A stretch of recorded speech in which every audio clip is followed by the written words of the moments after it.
Саламатсыздар ма оқушылар? Отыра қойыңыздар.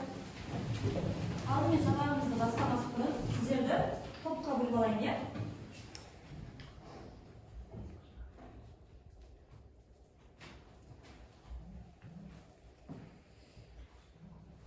Бірінші топ.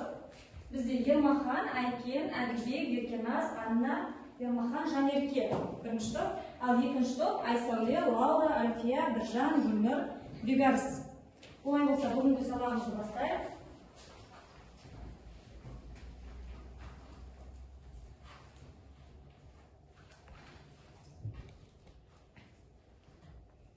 Қазіргі Райымбек ауданы Қарасаз ауылына дүниеге келген. Азын шақырып қойылған ата Мұхаммедқали.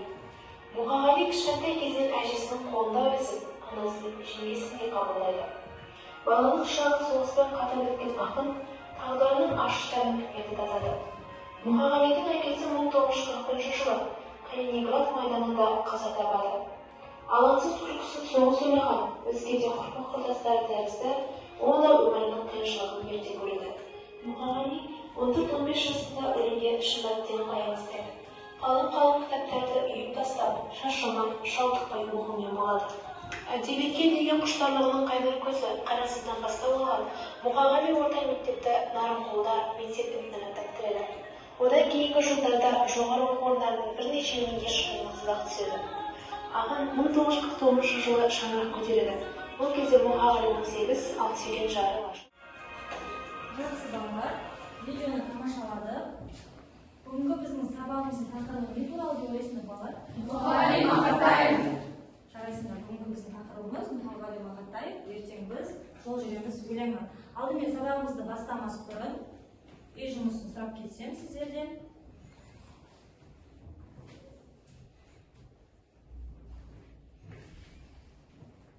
Қандай көліктерді білесіңдер балалар? Теміржолда жүреді.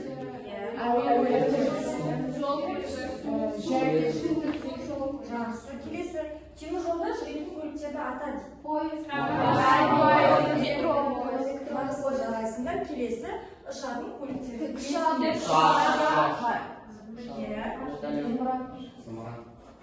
Зымыран. Жақсы, жарайсыңдар. Олай болатын болса, біздің бүгінгі мақсатымыз өзгеге кетістің қызметін білу, ауызша және жазбаша жұмыстарда орынды қолдану. Бүгінгі біздің тақырыбымыз Мұқағали Мақатаев туралы дедік қой, иә? Яғни тамашалады. Не туралы екен видео? Видео Қай жерде дүниеге келген?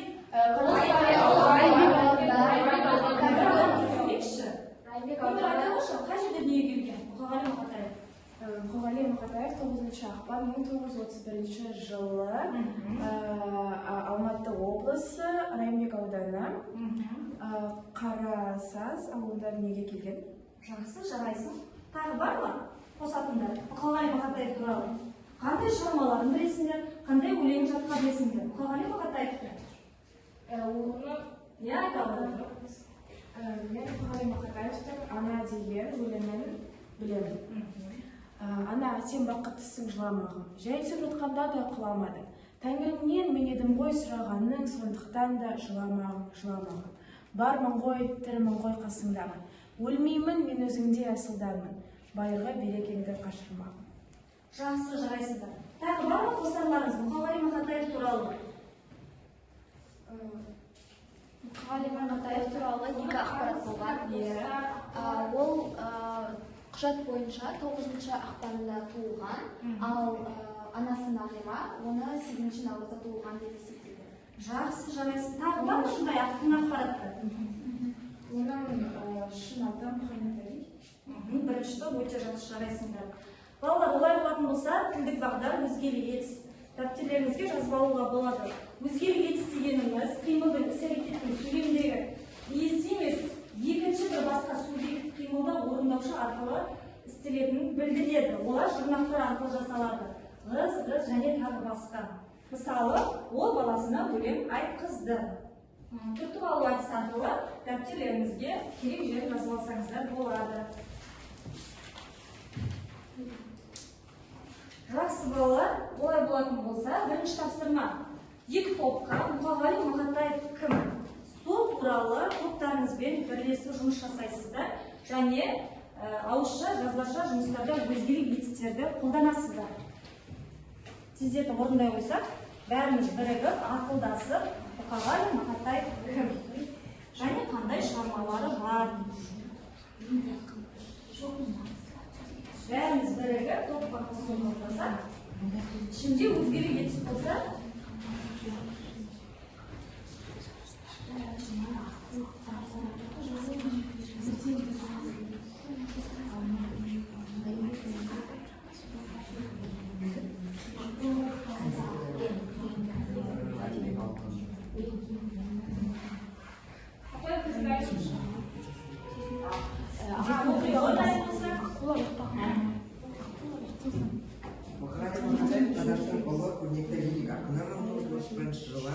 Алматы облысы Райымбек ауылында, бұрынғы Нарынқол ауылында дүниеге келген. Мұқағали Мақатаев ашық мінезді, ақ жүрек, керемет, ақ көңіл адам болған. Ақын пікірін ашық әрі нық жеткізе білген, талантты жоғары бағаланады. Ақынның көптеген кітаптары, мыңнан астам шығармалары жарық көрген. Мысалы, Ана, Үш бақытым, Қырмын басында, тағы басқа шығармалар. жақсы. Екінші топ. Мұқағали Мақатаев Қарасаз ауданында 1931 жылы дүниеге келген. Ақынның анасы Нағима апа болған. Азан шақырып қойған аты Мұхамбетқали. Ол лирик ақын болған, шығармалары өте көп. Мысалы, Ана, Райымбек, Аққу, Қарлығашым, Келдім не.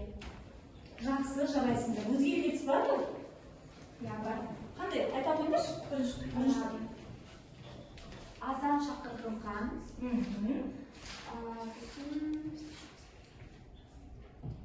Жазғызған. Жақсы, жарайсың. Әнерке, сіздерде бар ма? Айта ғой, Біржан? Пікірін ашық әрі нық жеткізе білген. Сосын? Жарық көрген. Жақсы балалар. Олай болатын болса, бізде екінші тапсырма. Бізде жаңа айттық қой, Мұқағали Мақатаевтың ертең біз жол жүреміз өлеңін алдымен тыңдап аламыз, ода не айтылған екен, сосын сол бойынша тапсырма орындаймыз балалар.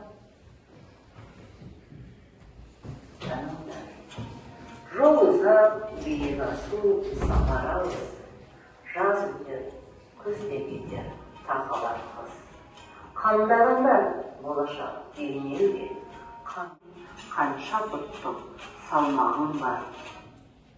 Жақсы балалар, өлеңді тыңдадық. Осы қима фаза әдісі бойынша өлеңдерді рет-ретімен орналастырасыңдар және өлеңде не айтылған. Өзгелік етіс болса табамыз. Бірігіп, топпен жұмысты жасай қояйық. Айтсыздар ма? Жақсы, өте қойыңыздар. Жасың бар, жүретін жирен шалдарың бар. Ертең біз жол жүреміз қамданыңдар. Жол ұзақ, биік асу сапар алыс. Жаз өтер, күзде кетер тақаларғыз. Қамданыңдар, болашақ деген елге. Қандай бір сый-сияпат апарамыз. Қорқауды, өсекшілді қатарға алма, кеселін тигізеді сапар қалды. Не бетімізді айтамыз болашаққа? Жақсы, олай болса, осы өлеңде не айтылған? Болашаққа сәт сапар, жол ұзақ, биік асу сапар алыс туралы айтылған. Ішінде бар ма өзгелік етіс? Апарыңыз, қамдарыңыздар. Жақсы, отырамы. Келесі топ, оқиғы. Алдымен өлеңімізді оқимыз. Не бетімізді айтамыз болашаққа, жат қылықты қалдырмай апарғандар.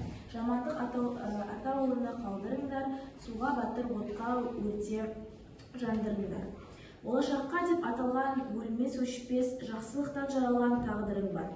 Қыз қырқын жігіт желің шалдарың бар, ертең біз жол жүреміз қамдарыңдар. Тірі жетсең болашақ өзі айтады, қайсының қанша пұттық салмағың бар. Осы өлеңде менің түсінгенім бойынша біз болашаққа дайын болып баруымыз керек, себебі болашақта бізде көптеген қиындықтар, көптеген асулар күтеді, соны біз мойымай, ешқандай қобалжымай өтуіміз керек. Өте жақсы. Жарайсыңдар. Отырамыз. Сіздердің өзгере кетіс бар ма өлеңдеріңізде? Бізде тигізеді, қалдырымды. Жақсы, жарайсыңдар. Олай болатын болса, бізде екінші тапсырма. Келесі тапсырма етістіктер берілген, сол етістіктерде өзгере кетістің жұрнағын жалғап, өзгере кетіс жасаймыз. Бірінші топ бірінші бағандағы сөз, екінші бағандағы сөз. Сөздің топтары. Кім сөйлейді? Айсаумен? Айтамын. Алғыз, жайғыз, салғыз, таны танытқыз, ойлатқыз, ойнатқыз, ұмытқыз, жинатқыз. Жақсы, жарайсыз. Сіздерден? Біржан? Келші, қосқыз, айтқыз, шешкіз, кестір, ішкіз, жатқыз, білгіз. Өте жақсы, жарайсыңдар балалар. Олай болатын болса, бүгінгі сабақ арқылы, жалпы бүгін сабақта не түйдік? Жаңа қағазымызға өзіміздің ойымызды жазып кетсек, мына жерге жалпы бүгінгі сабақта не түйдік? Өз ойымызды бір адамның болып түйіндеп айтуға болады.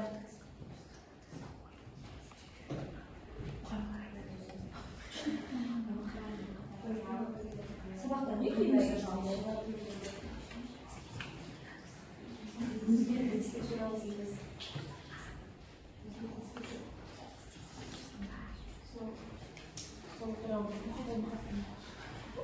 Болды ма балалар?